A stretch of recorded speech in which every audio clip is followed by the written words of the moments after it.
a la utopía hay que hacerse muchas preguntas.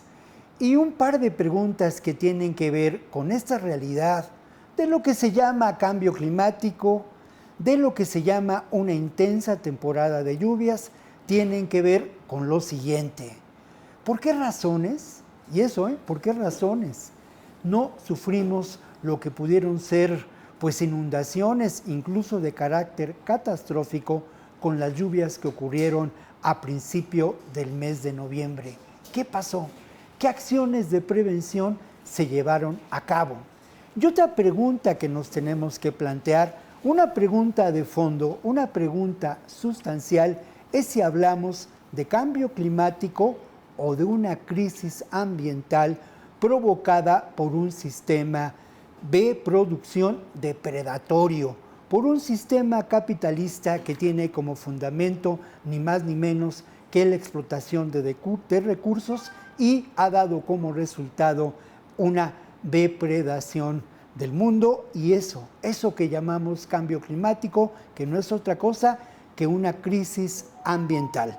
Vamos al primer reportaje de Rumbo a la Utopía.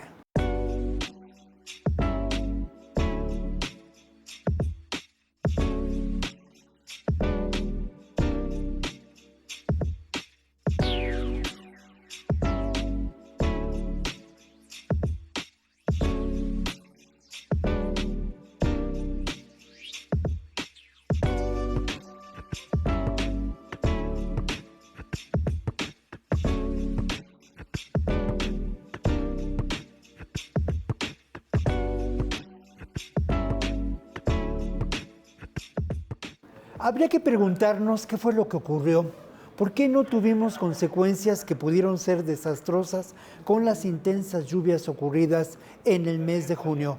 Vamos a la siguiente nota informativa. Las fuertes lluvias de junio fueron las más intensas en los últimos años, las de mayor fuerza desde 2017, cuando provocaron 200 encharcamientos con fuertes consecuencias y trastornos en la vida de los habitantes de la Ciudad de México.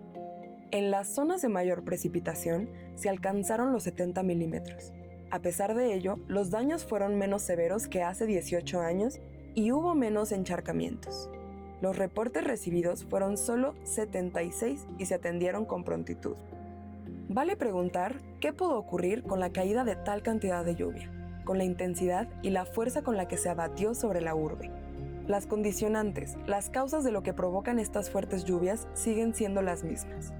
El llamado cambio climático y sus efectos.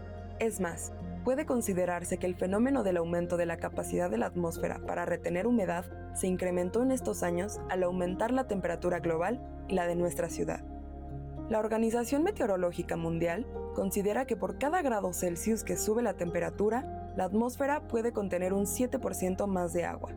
A esto hay que agregar las condiciones geográficas de nuestra ciudad, donde se asentó un enorme lago. Esa es la explicación de lo que ocurrió aquel lunes de junio, prácticamente al inicio de la temporada de lluvias. Pero ¿por qué no sufrimos efectos considerables, salvo en puntos localizados como en el cruce de viaducto Miguel Alemán y Francisco del Paso y Troncoso? La respuesta a esta pregunta está en la prevención, en las posibilidades de estrategias y acciones que alberga hoy la Secretaría de Gestión Integral del Agua. Uno de los puntos centrales de estas acciones de prevención fue el desasolve de 270 kilómetros de ejes viales y vías rápidas de cara a la temporada de lluvias.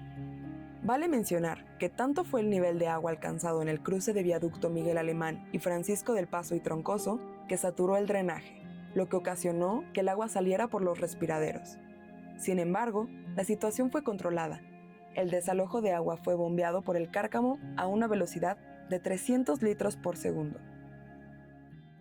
En la búsqueda de la respuesta a la pregunta si es cambio climático o crisis ambiental, fuimos a la Universidad Autónoma de la Ciudad de México y platicamos con el doctor Miguel Ángel Arias.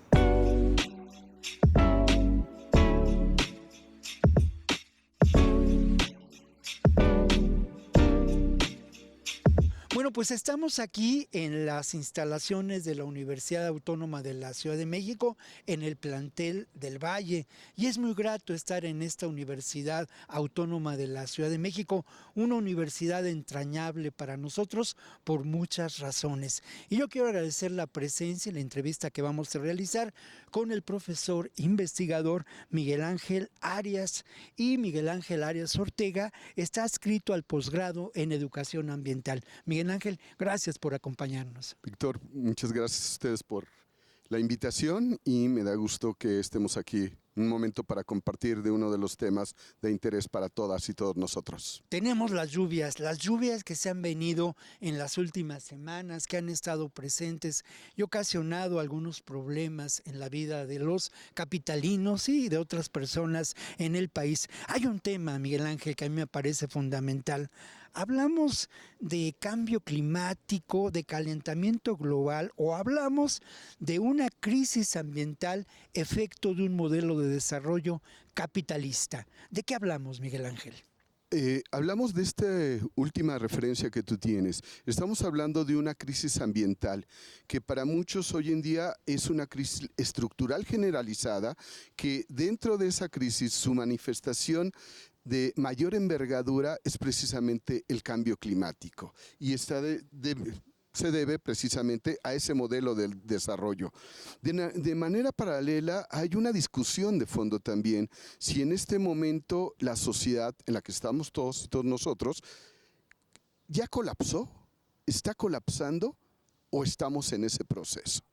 O hemos colapsado y no nos hemos dado cuenta. Entonces creo que ese es un tema necesario en discusión y debate para todas y todos nosotros que estamos viendo que las condiciones en las que nos encontramos son adversas. Claro. Miguel Ángel, acabas de señalar algo que es determinante. Este proceso de colapso, efecto del agotamiento de los recursos naturales que ha afectado la historia de diferentes civilizaciones en el mundo. Pero a mí me gustaría mucho hablar sobre los efectos del cambio climático que sufrimos en la Ciudad de México y en otras regiones del país, por ejemplo con estas fuertes lluvias, o los efectos que hemos tenido por los huracanes, o los efectos que hemos tenido por una recurrente sequía. Miguel Ángel, háblanos de esos efectos.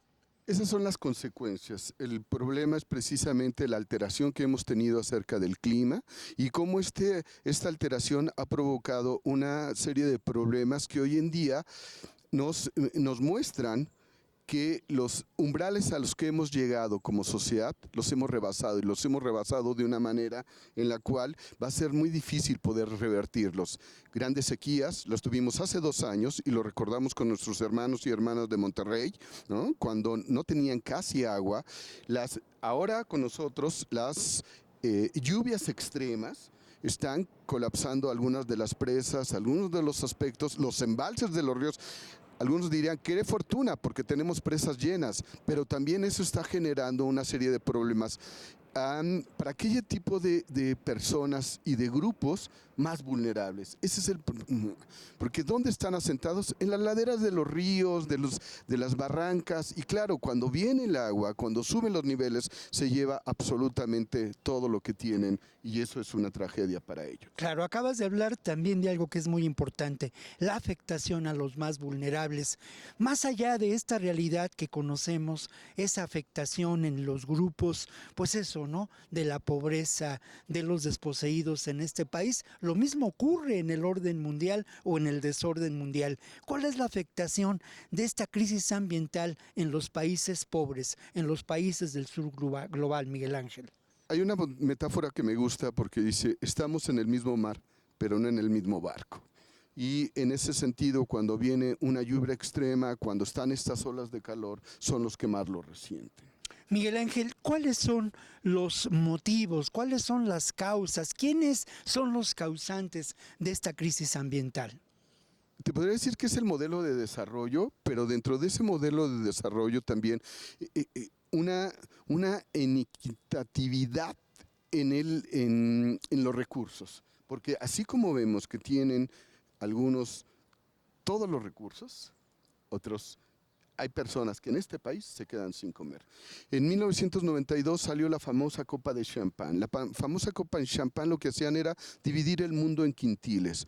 Y el 20% más rico, ¿cuánto consumía? El 84.7 de los recursos, y el 20% más pobre, el 1.4 de los recursos. Claro, y es lamentable porque al final de cuentas tampoco saben si estas lluvias pueden ser pues letales incluso, ¿no? En un momento dado y generar verdaderas tragedias, ¿no? Humanas. Pero vamos a otro tema, Miguel Ángel, que tiene que ver con eso. No podemos dejar de preguntar aquí en este espacio sobre las tareas educativas, sobre lo importante que es cobrar conciencia sobre estas realidades desde la perspectiva de la educación. ¿Qué nos puedes decir?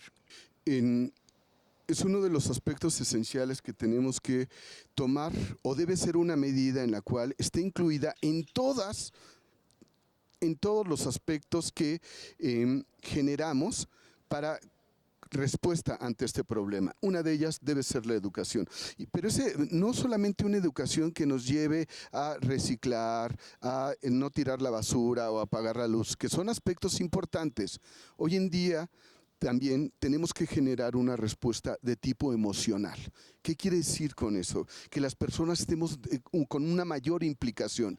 Hice una investigación con 3 universidades privadas de este país, y una de las respuestas cuando les pregunté ¿cómo te afecta el cambio climático? El 74% de ellos me dijeron, y ellas me dijeron, a mí no me afecta el cambio climático. Imagínense esa respuesta, es decir, un estudiante universitario que ya tenía por lo menos 2 años en la universidad, el cual no tenía conciencia de cómo podría generar una actividad, incluso una participación e involucramiento en este problema que es simplemente central. Claro. Miguel Ángel, por último te quisiera preguntar sobre las estrategias seguidas por el gobierno de la Cuarta Transformación y por lo que está ocurriendo en la Ciudad de México. Al final de cuentas encontramos con una realidad que es esta Secretaría de la Gestión Integral del Agua, por ejemplo, ¿no? ¿Cómo ves tú estas estrategias?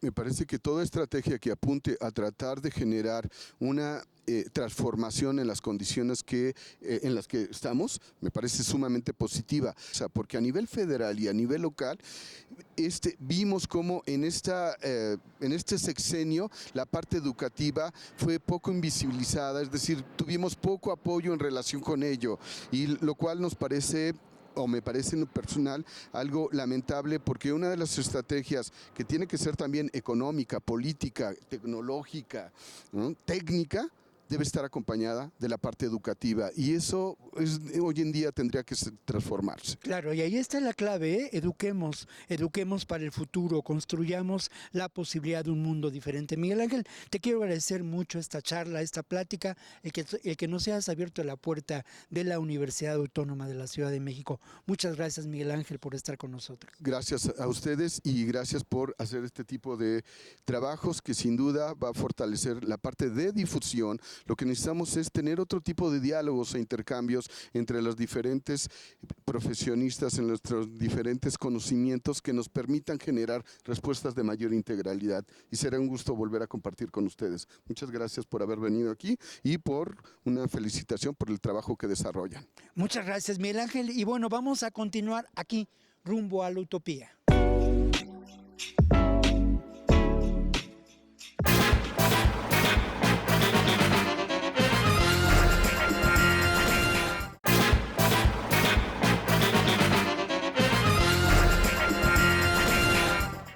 Hace casi 20 años, un autor llamado Jared Diamond publicó un libro extraordinario, Colapso, un libro que plantea temas tan interesantes como cuál es la causa de la desaparición de civilizaciones enteras.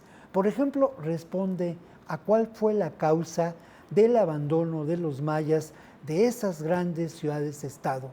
La respuesta está ni más ni menos que en el calentamiento global y en el agotamiento de los recursos alimenticios para la sobrevivencia. Vamos a hablar del libro Colapso de Jared Diamond. Se considera como un misterio la supuesta desaparición de los mayas, el abandono de sus ciudades. Las razones de este abandono histórico pueden ser temas de distintas especulaciones, pero hay realidades contundentes como los efectos de prácticas no sustentables para la producción de alimentos, que desembocaron en el deterioro ambiental de la región ocupada por estas ciudades-estado. Jared Diamond es autor de Colapso, libro donde establece la teoría de que la crisis ambiental provocada por sistemas de producción de alimentos no sostenibles, además de otros factores, provocaron el deterioro de las ciudades mayas. El fenómeno, según Diamond, sigue presente sobre todo en países del sur global como Ruanda, República Dominicana y Haití. Entre las consecuencias para la sociedad se encontraban la escasez de alimentos, el hambre, las guerras entre demasiadas personas que luchaban por recursos demasiado escasos y los derrocamientos de las élites gobernantes, afirma Diamond. Más adelante escribe: el riesgo de sufrir actualmente este tipo de derrumbo preocupa cada vez más. De hecho, eso ya se ha materializado para Somalia, Ruanda y algunos países del tercer mundo. Muchas personas sospechan que la amenaza del ecocidio para la civilización mundial ha llegado a eclipsar a la guerra nuclear. Bueno, este lugar, este centro de mando operativo para la atención de emergencia provocadas por las lluvias, no es un lugar muy grande, pero es un lugar en donde existe tecnología de vanguardia. Bueno, a mis espaldas tengo un radar, allá enfrente hay otras pantallas, hay además muchas personas que están trabajando esta tarde en la que amenaza la lluvia. Aquí, ahí están y están pues atentos a su trabajo y tienen también un ojo puesto en la grabación de este programa. Pero vamos a presentarles a ustedes una entrevista que realizamos con el ingeniero Ricardo Munguía hace algunos días.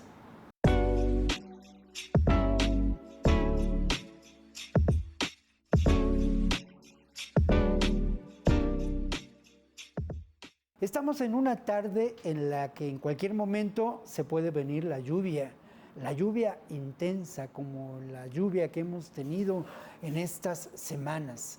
Y bueno, es este centro un lugar donde se monitorea la intensidad de la lluvia y se previenen las posibles consecuencias. Una acción que tiene que ver mucho con dos elementos: la acción que podemos considerar resultado de una tecnología de vanguardia, de una tecnología de punta, y el trabajo intersectorial. Es de alguna manera, por decirlo así, un cuarto de guerra. Y yo quiero agradecer mucho el que el ingeniero Ricardo Alberto Munguía Alfaro se distraiga de sus verdaderas de su verdadero trabajo que tiene que ver con ello, Ricardo, para platicar con nosotros. Muchas gracias por estar con nosotros, Ricardo. Muchas gracias, no, al contrario, muchas gracias por darnos este espacio para que la gente pueda ver pues, el trabajo que hay detrás dentro de toda esta temporada de lluvias en el aspecto de drenaje. Así que a tus órdenes para platicar más o menos cómo Ricardo, lo cooperamos. Se viene la emergencia. De pronto ya se vino la lluvia, lluvias pues francamente torrenciales como las que hemos tenido. ¿Y qué ocurre aquí? ¿Qué es lo que pasa? Cuéntanos. Pues hay gente, digamos, bus puesto de monitoreo y de mando, siempre personal de la Secretaría que estamos al pendiente de la evolución. ¿Cómo parte y cómo inicia nuestro día aquí en el puesto de mando? Partimos de los reportes meteorológicos para saber más o menos cómo va a estar las precipitaciones a lo largo del día. Se hace una planificación a lo largo de la semana también con los reportes. Vemos cuáles son los disturbios que pudiera haber como posibles depresiones tropicales, dónde puede haber ondas tropicales que nos pueden afectar en este mismo día o en la semana en curso, y vamos desarrollando y planificando los recursos disponibles para poder atenderlo. En el día normal estamos monitoreando en tiempo real muchas variables, ya después les platico un poco más a detalle cuáles son las variables que monitoreamos para saber cómo se está acercando la lluvia o cómo se está desarrollando la lluvia, que muchos de estos últimos eventos no ha sido lluvia que venga, sino que son nubes que se han desarrollado por maneras, digamos, meteorológicamente convectivas sobre la ciudad, y poder estar moviendo los recursos, que generalmente son equipos de bombeo, capital humano, de los diferentes puntos que tenemos donde va a haber mayor potencial o precipitaciones. Así que tenemos muchos elementos. Ahorita vamos a ver algunos de los que tenemos aquí atrás. El principal o el más importante, yo creo que de todos, es el radar meteorológico, que es un radar que operamos directamente desde la Secretaría para poder estar monitoreando las 24 horas en tiempo real pues cómo se vienen acercando las nubes. En este preciso momento prácticamente no hay nubes que vayan a precipitar. Claro, no detectamos las nubes que generalmente vemos. Y ahorita vemos las ventanas aquí de la Secretaría, se ve todo nublado, pero son nubes que tienen poca posibilidad de precipitarse. Las que aparecen aquí son las que tienen mayor potencial de precipitación y son las que generalmente estamos monitoreando. Cómo se están moviendo y cómo se están desarrollando y en función de eso poder anticiparnos a las... Ricardo, ¿y por qué no nos cuentas un poco lo que representa cada una de estas pantallas y a qué responden, a qué necesidades responden? Sí, principalmente tenemos el radar, como ya se los mencioné. Adicionalmente tenemos, en la parte de acá atrás, tenemos 98 pluviómetros a lo largo de la ciudad y en alguna todavía en el área metropolitana, que eso sí están detectando ya en el momento que esas nubes que sabemos que se están desplazando, por ejemplo, ahorita en el radar tenemos que en el norponiente hay una pequeña nube que está precipitando. O sea, en ese punto rojo que se ve ahí está lloviendo ahorita. Y podemos ver aquí en la parte de acá atrás los pluviómetros, que son un instrumento que captan el agua que está lloviendo y nos dice cuántos milímetros de agua está lloviendo. ¿Qué es un milímetro de agua? Es saber cuántos litros caen en un metro cuadrado de superficie para determinar cuánto volumen hay está cayendo en esa situación. Así que en función de dónde está la nube, cuánto está precipitando, podemos determinar cuál es la zona de afectación o la zona donde van a escurrir esos volúmenes que han caído. Adicionalmente tenemos sistemas meteorológicos adicionales, no solo nuestro radar, sino algunas páginas, digamos, que son de uso público, algunos otros radares que también son operados por la Conagua. Tenemos cámaras en lugares críticos de la ciudad donde empezamos a ver visualmente cómo empiezan a subir los niveles de los ríos para poder anticiparnos.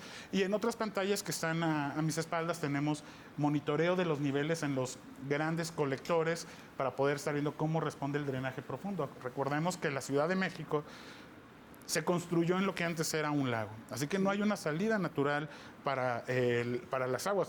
Todas las salidas que tienen actualmente la Ciudad de México son artificiales. Este era un lago que aparte era muy particular, que se llaman lagos endorreicos, que no tienen ni una salida a otra cuenca o salida al mar. Todo lo que llovía antes se quedaba aquí en la cuenca. Así que tenemos que generar infraestructuras y operación para que todo eso que anteriormente y que la naturaleza recuerda que tendría que quedarse aquí, lo tenemos que desalojar. Ricardo, y esta prevención, platícanos de qué sirve cuando ya el momento se da la emergencia. Digamos, ya se dio la emergencia, ya actuaron, ¿qué es lo que se hace? ¿Y qué sentido tiene todo este trabajo? Prácticamente, pues ya que sabemos que la emergencia está sobre nosotros, ya está lloviendo, aquí hay varias áreas que estamos involucradas, no solo la Secretaría.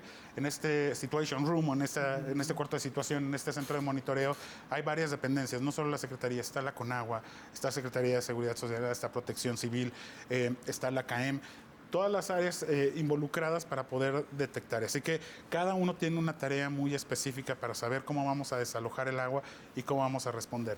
En la parte de la derecha, de la izquierda, tenemos la parte que está monitoreando redes sociales, las llamadas, los reportes telefónicos de dónde hay encharcamientos para poderle dar seguimiento. La gente, la dirección de atención de drenaje empieza a mover los equipos de desasolve, los cércules, las unidades de emergencia para atender todos y cada uno de estos reportes. Nuestro director de drenaje profundo está monitoreando los niveles en las lumbreras, cuánto caudal está saliendo por el drenaje, que al final está saliendo buena parte de ella hacia Hidalgo, para poder hacer todos los movimientos para que el drenaje profundo siga operando. El drenaje profundo es una de las infraestructuras únicas en el país que tenemos tubos tan grandes para desalojar grandes cantidades de agua. Ricardo, para finalizar, yo quisiera que me hablaras un poco de la estrategia que se sigue.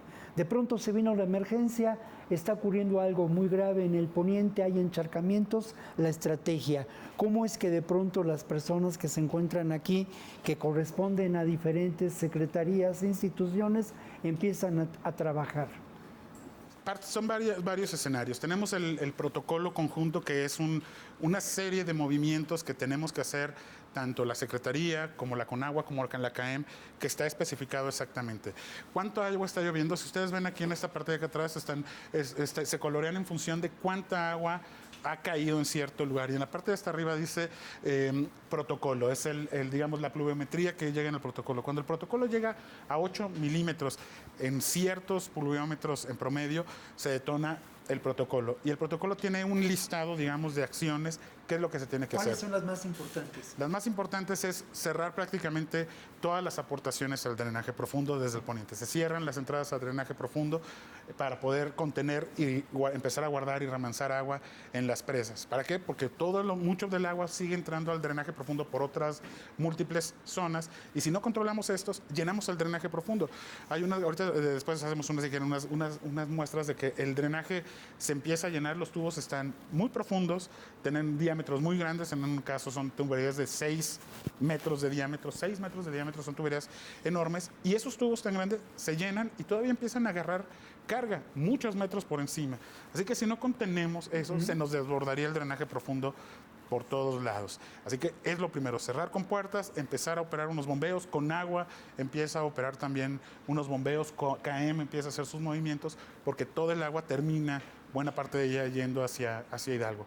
Así que también es prevenir las inundaciones en Hidalgo, las inundaciones en el Estado de México y las inundaciones en la Ciudad de México, en función de todo este listado. Adicionalmente, internamente, tenemos un protocolo de acción en el que tenemos muchos puntos de acción inmediata, lo que se denominan los puntos EJECATL, en los que tenemos equipos de bombeo, camiones de desasolve, cuadrillas e ingenieros especializados en los lugares más críticos, para que en el momento en el que sepamos que ya hay una posible inundación, en vez de que tengan que desplazarse desde puntos muy distantes, estén dispersos a lo largo de toda la ciudad para ir a atender todas las situaciones que se estén presentando con la mayor celeridad. Claro está, las lluvias han sido sumamente atípicas en esta temporada. O sea, por ejemplo, el año pasado, esta gráfica que tenemos ahí es la comparación de las lluvias del año pasado con este año.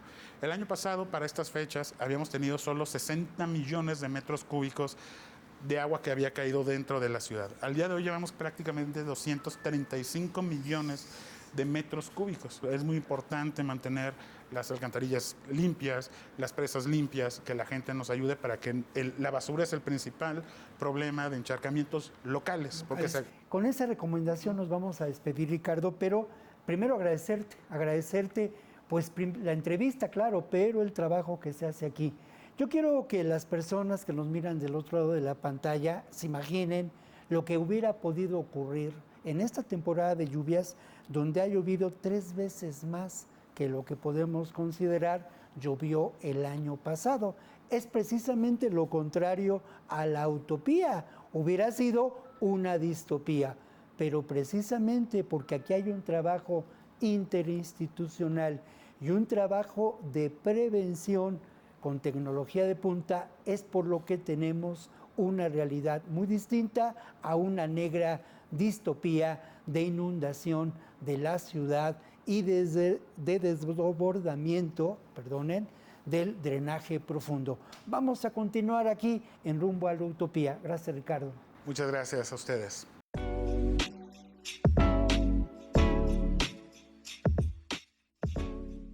Kenneth Andrei preparó un reportaje que es de alguna manera esencial para el contenido de este programa. Ese reportaje responde a una pregunta esencial. ¿Nos encontramos en la época del Capitoloceno? ¿Por qué debería importarte el cambio climático?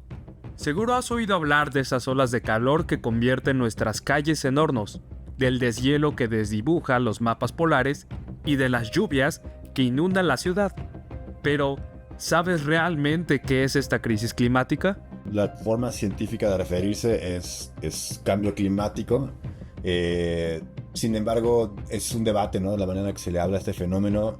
Nosotros como organizaciones y colectivos ya nos referimos a ella como crisis climática en un esfuerzo de puntualizar la gravedad que tiene, ¿no? Ya no es nada más que está cambiando el clima, sino que esto está provocando una serie de crisis. Incluso hay algunos que lo hablan en plural, porque son muchas las crisis que se desatan a partir de este fenómeno. Mientras el resto del mundo sube la temperatura a un paso de 2 grados por siglo, México rompe sus propias marcas, 3.2 grados centígrados por siglo, de acuerdo con expertos de la UNAM. Esa cifra, pronunciada con la calma de un reloj antiguo, es en realidad un grito de urgencia. De acuerdo con los acuerdos climáticos de París, no se debe rebasar esa temperatura global. Sin embargo, los años 2016, 2017, 2020, 2023 y 2024 en México han estado por encima de los 1.5 grados centígrados. En junio de 2025 la Ciudad de México recibió 337 millones de metros cúbicos de agua. Eso equivale a ver cómo caen 226 milímetros de lluvia sobre cada centímetro cuadrado de la capital. Así, el cambio climático ya presente convierte en rutina lo que antes era excepción. Lluvias, sequías y olas de calor capaces de romper cualquier calendario. Hoy nos hacemos una pregunta urgente. ¿La crisis ambiental es culpa de toda la humanidad como un ente difuso? ¿O de un sistema productivo que persiga un crecimiento infinito a costa del planeta? Yo creo que la crisis climática es un síntoma, ¿no? de algo más grande, de este colapso civilizatorio que venimos presenciando, que es digamos, la consecuencia de un modelo colonial, patriarcal, racista, ¿no? y capitalista, obviamente, que se ha venido impulsando en el planeta desde hace 500 años, y el capitalismo le vino a dar una potencia mucho más acelerada a estos procesos de extracción y de dominación de parte de unas naciones y de unas personas sobre de otras. Jason Moore, historiador ambiental de la Universidad de Binghamton y pionero de la teoría del Capitaloceno, nos explica que para comprender la crisis climática y sus verdaderos responsables, es indispensable distinguir entre antropoceno, concepto que plantea que la actividad humana ha modificado dramáticamente las condiciones climáticas planetarias, alterando la totalidad de los ecosistemas, mientras que el Capitaloceno sostiene que no es la humanidad en abstracto la responsable de esta crisis, sino un sistema económico específico, el capitalismo. El Capitaloceno es un esfuerzo por burlarse y ridiculizar la idea de que la crisis climática es causada por los humanos. La crisis climática no es causada por los humanos en general. La crisis climática es causada por los capitalistas. Y sabemos exactamente quién es responsable. Sabemos, por ejemplo, que 78 corporaciones son responsables del 70% de las emisiones de gases de efecto invernadero desde 1854. Al igual que sabemos quién fue responsable de la trata de esclavos. Conocemos a las familias, conocemos las cuentas bancarias, sabemos quién se benefició y sabemos quién se está beneficiando de la creación de esta crisis climática sin precedentes en la historia de la humanidad. Yo creo que es mucho más acertado hablar de un capitaloceno, donde estamos cargando, ¿no? al modelo económico que es el responsable por esta aceleración, ¿no? de las consecuencias planetarias que estamos viviendo, ¿no? Los seres humanos como tal no son responsables del colapso climático, ¿no? Es decir, las comunidades indígenas o las comunidades rurales que han provocado, que han tenido un impacto mínimo, nunca nos hubieran llevado a este debacle, nunca nos hubieran llevado, no nos hubieran aventado por el precipicio, ¿no? ¿Y quiénes son entonces los responsables de la crisis climática? Bueno, obviamente es la clase capitalista, y sobre todo las clases capitalistas de los países imperialistas del mundo. Esta historia, por supuesto, comienza con España y Portugal, después de 1492, y continúa con los grandes imperios de los holandeses, los franceses, los británicos y, por supuesto, aún hoy, los estadounidenses.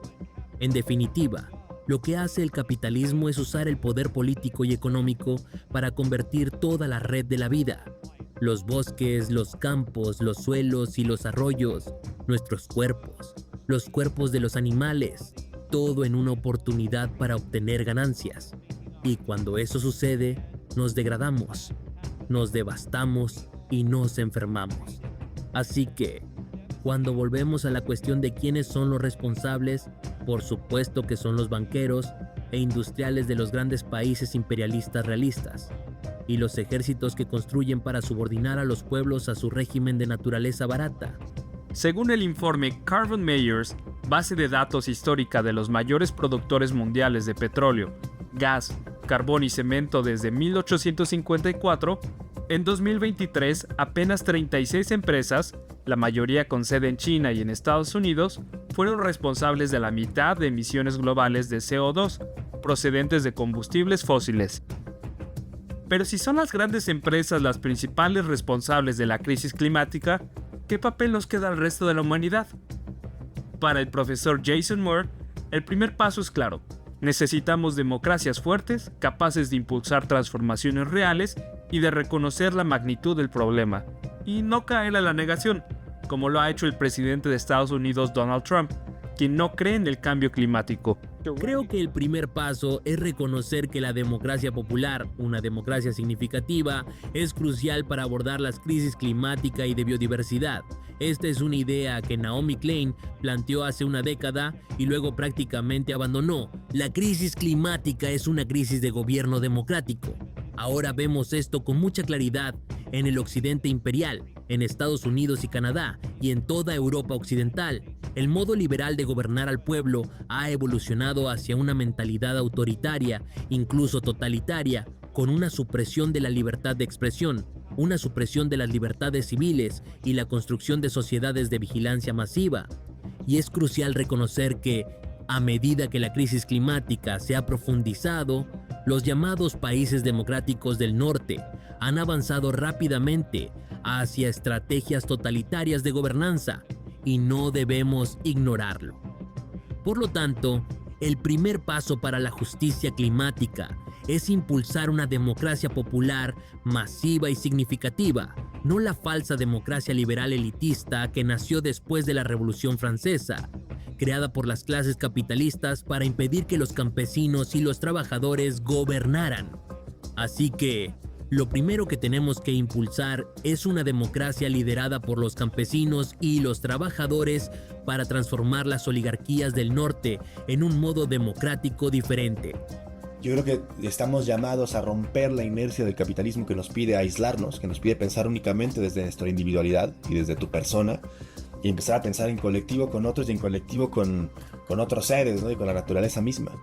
Ese ejercicio, sí, es de defensa, pero también es de deleite, también es de disfrute.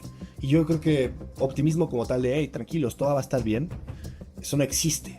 No vamos a venderles piñas. Esto se va a poner feo, pero también se puede poner bonito. Si nos organizamos y ganamos, si empezamos a atender, si no caemos en los errores de los movimientos pasados que decidieron dejar de hablar de la crítica al capitalismo, tenemos que romper con el capitalismo. Y si lo rompemos, imaginen, no solamente es rescatar lo que tenemos a nuestro alrededor, también es rescatar la humanidad misma, es rescatar la posibilidad de hacer la vida de forma digna, de trabajar menos horas y repartir mejor el dinero que existe, de dejar de pensar en recursos y pensar en sustentos de vida, de sanear ríos. O sea, todo eso está a nuestro alcance. No es el clima el que está fuera de control, es el sistema que lo gobierna. No todos volamos en aviones privados ni talamos selvas para engordar cuentas bancarias. La crisis no es culpa de la humanidad, sino de un sistema que confunde riqueza con destrucción. Si queremos otro futuro, no basta con portarnos bien, hay que cambiar las reglas del juego.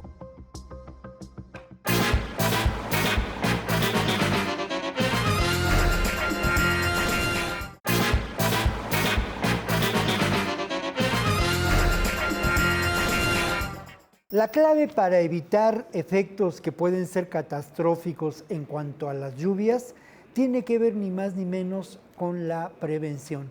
En esta nota informativa vamos a hablar del Plan de Seguridad Hidrometeorológica realizado para 2025. Por un lado, las fuertes lluvias y sus efectos en encharcamientos. Por otro, la falta del aprovisionamiento del vital líquido. Estos son los contrastes de la relación de la Ciudad de México con el agua de cada día. En el pasado, el enorme lago donde se asentó la fastuosa ciudad de Tenochtitlán.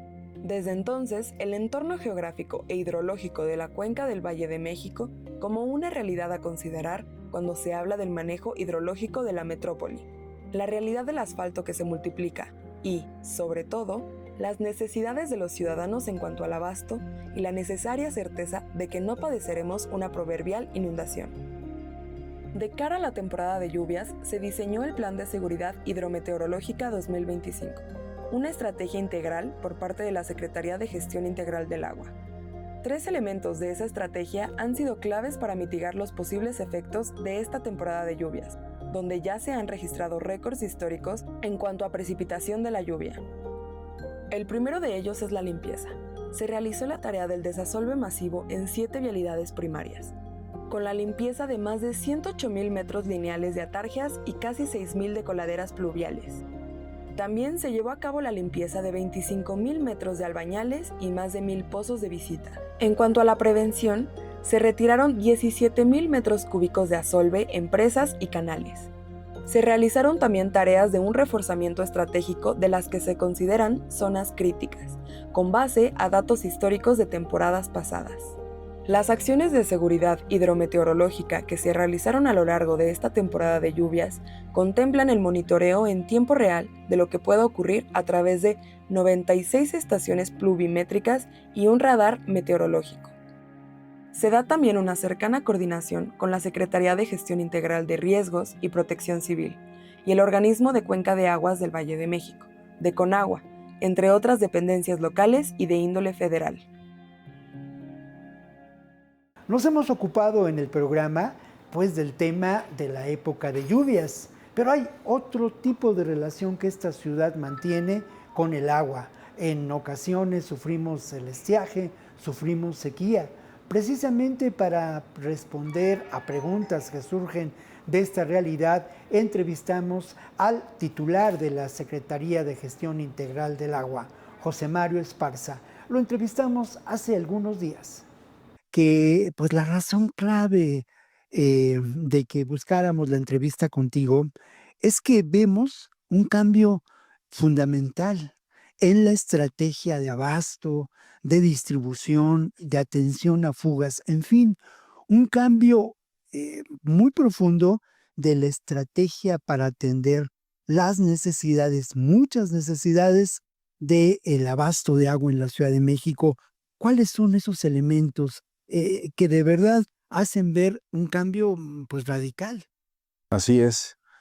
La jefa de gobierno, la licenciada Clara Brugada, cuando nos hizo la invitación de formar parte en su equipo, precisamente fue lo que me dijo. Quiero hacer una transformación profunda y transversal en la gestión del agua en la Ciudad de México. Me comentó que quería subirlo, la institución responsable de garantizar el derecho humano al agua, subirlo al máximo nivel, que es una secretaría, que quedó con el nombre de la Secretaría de Gestión Integral del Agua. Y subrayo lo de integral, porque anteriormente el servicio de agua, conocido como SACMEX, era un organismo operador que estaba muy enfocado a eso, a operar, ¿sí? Ahora como secretaría, además de seguir teniendo la responsabilidad de la operación de la infraestructura hídrica de la Ciudad de México, tanto agua potable, el drenaje, el saneamiento, pues son otras gestiones o el análisis de la problemática con esa integralidad. Mucha vinculación con las otras secretarías. Digo, la gestión del agua, yo creo que pues es el tema que tiene más incidencia en la población, en la salud, en la seguridad, en la educación, porque una escuela que no tiene agua, pues se complica, un hospital o alguien que consuma agua que no es de buena calidad, hay una incidencia en la salud. Entonces, la jefa de gobierno tiene muy claro eso. Ella, pues lo padeció como alcaldesa en Iztapalapa y lo padeció como habitante de Iztapalapa ahí en San Miguel Teotongo, que pues ella sufría por la falta de agua, ¿no? Entonces a ella nadie le cuenta nada, y cuando nos hizo la invitación me dijo que quería un perfil técnico y con experiencia. Yo he estado en Conagua, he estado en los consejos de Cuenca, donde pues hemos tenido ahí la experiencia de la interacción con muchos sectores usuarios del agua, que están en los consejos de Cuenca, entre ellos el uso público urbano. También estuve aquí en Conagua a nivel central como subdirector general de agua potable, donde pues se veían muchos proyectos de agua potable. Nos tocó ver pues infinidad de proyectos, de tecnologías que se aplican. Y bueno, ahora que estamos acá con esta gran responsabilidad de ser el arranque de la Secretaría, la primera Secretaría del Agua en la historia de la Ciudad de México, pues estamos muy comprometidos y entusiasmados, ¿no? De todas las áreas de oportunidad que hay, que vamos a estar... Oye, llevar adelante un proyecto. Yo subrayo este tema de la gestión del agua. Eso es muy importante. Y luego lo otro, yo platicaba con José Mario Esparza sobre su perfil y yo cometí el error de mencionar que era un perfil técnico. Y lo es, ¿eh? Y con credenciales probadas en ese sentido. Pero es además, en el mejor sentido de la palabra, alguien que tiene una experiencia en la gestión del agua en términos políticos. Y eso yo creo que tiene un enorme valor. Y me parece que la primera parte de esa estrategia que mencionaba tiene que ver con una atención inmediata de abasto al agua en zonas donde ese abasto es precario. Ya lo decías, este tema de lo que ocurre en Ixtapalapa, en zonas, pues por su condición muy vulnerables, ¿no? Personas muy vulnerables y en una condición económica en ocasiones muy depauperada. Y bueno, yo quisiera que habláramos, José Mario, si me lo permites, de esta agua bienestar. Me parece un gran proyecto que atiende a una necesidad básica del derecho al agua de manera inmediata. Sí. Sí, la jefa de gobierno nos indicó que cree que la gestión tuviera una incidencia a todos los niveles, ¿no? Como te comentaba, de proyectos integrales, de innovación, pero atender ya en la inmediatez las necesidades. Entonces, hay zonas que ya, como se sabe, tienen alguna problemática en la cual se impulsó este programa de agua bienestar, que es la producción de agua purificada en garrafones, y esto lo hacemos nosotros mismos. En nuestras plantas potabilizadoras estamos adaptando las plantas purificadoras y nosotros nos encargamos de todo el proceso, y es una coordinación también con la Secretaría de Participación Ciudadana, con el secretario Tomás Pliego. Ellos tienen el rol de la distribución de los garrafones. Participa el DIF, participa la Secretaría de Bienestar, y es un trabajo en equipo. Incluso hay un gabinete de agua bienestar y estamos todos sumados en este programa que está siendo muy exitoso. Pues es la venta del garrafón de 20 litros a 5 pesos, que es el costo de producción. Y además de beneficiar a la población con agua purificada, pues también se le apoya al bolsillo. Claro, 5 pesos un garrafón en ocasiones, en otras zonas de la ciudad cuesta hasta 40 pesos, ustedes lo saben muy bien. Pero hay otro tema que me interesa mucho que nos platiques, y es que en términos de la seguridad, digamos, en la Ciudad de México, el C5 ha sido un recurso muy eficaz de vigilancia, de prevención. Sin duda está relacionado pues con el abatimiento de índices de criminalidad. Pero ahora resulta como una muy buena noticia que existe un C5 del agua. Sí, así es. Esa también es una herramienta muy poderosa, donde en el C5 del agua, que estás invitado a ver cuando hay oportunidad de ir, ahí es un centro de comando por parte de la Secretaría del Agua dentro de las instalaciones del C5 de seguridad, el doctor Guerrero Chiprés, en donde tenemos el monitoreo de mucha infraestructura de nosotros. Hay algunos puntos donde se tiene un monitoreo 24 horas de funcionamiento de infraestructura, y eso se vincula con la línea H2O, que es otra de las acciones. La línea H2O es el número asterisco 426.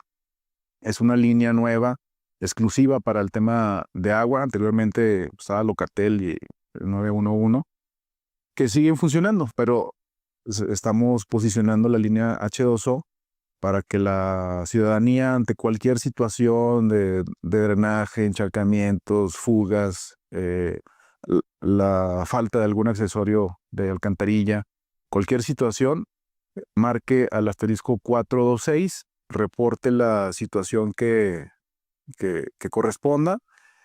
Y bueno, dependiendo del caso, pero si fuera un tema de alguna fuga, pues eso se vincula de inmediato con el C5 del agua y se da una atención inmediata. ¿Cómo opera el C5 del agua?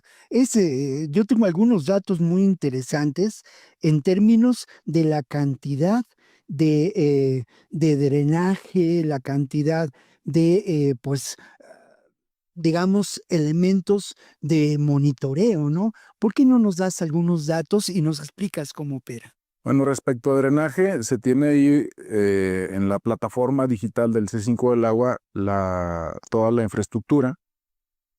También estamos trabajando en la innovación, modernización de la red, tanto de agua potable como la de drenaje y la operación de bombas, tanques. Porque hay mucha infraestructura que se puede decir que está muy, pues, manual, por decirlo así.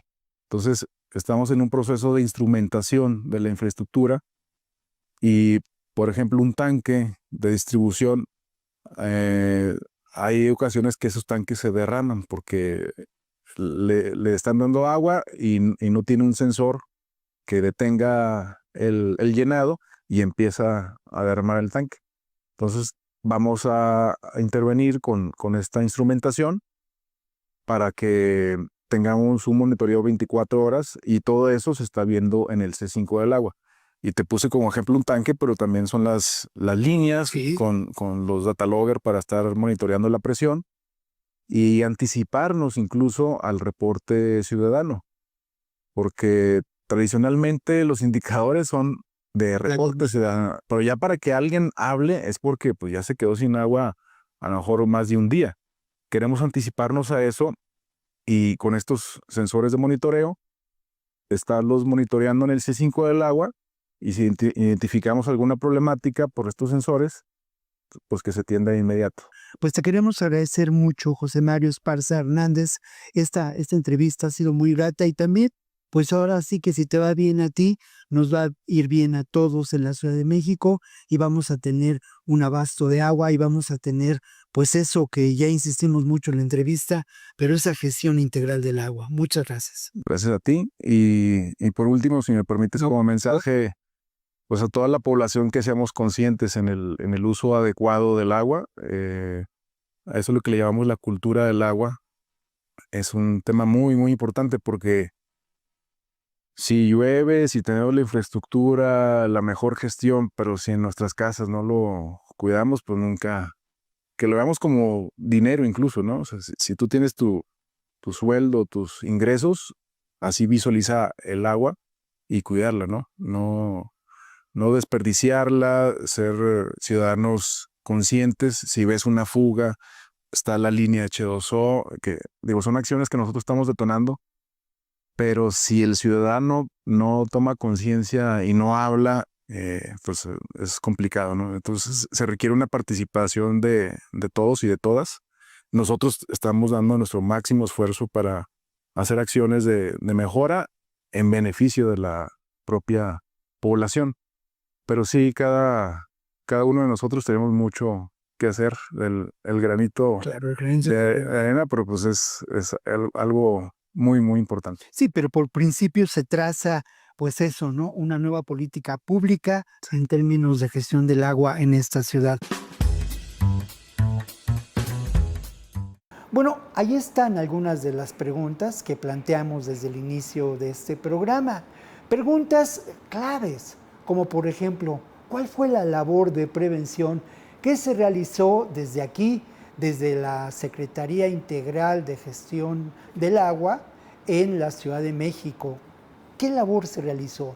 La respuesta a otra pregunta me parece que pues ustedes la conocieron en el reportaje de ¿Quiénes? ¿Esto es calentamiento global o es una crisis ambiental? En fin, nos vemos la próxima ocasión aquí en Rumbo a la Utopía. Pero antes de despedirme, yo les quiero recordar a ustedes esta sección del Buzón Ciudadano. Háblenos de las necesidades, de lo que hace falta en su barrio o en su colonia. Pónganse en contacto con nosotros. Nos encontramos la próxima ocasión aquí en Rumbo a la Utopía.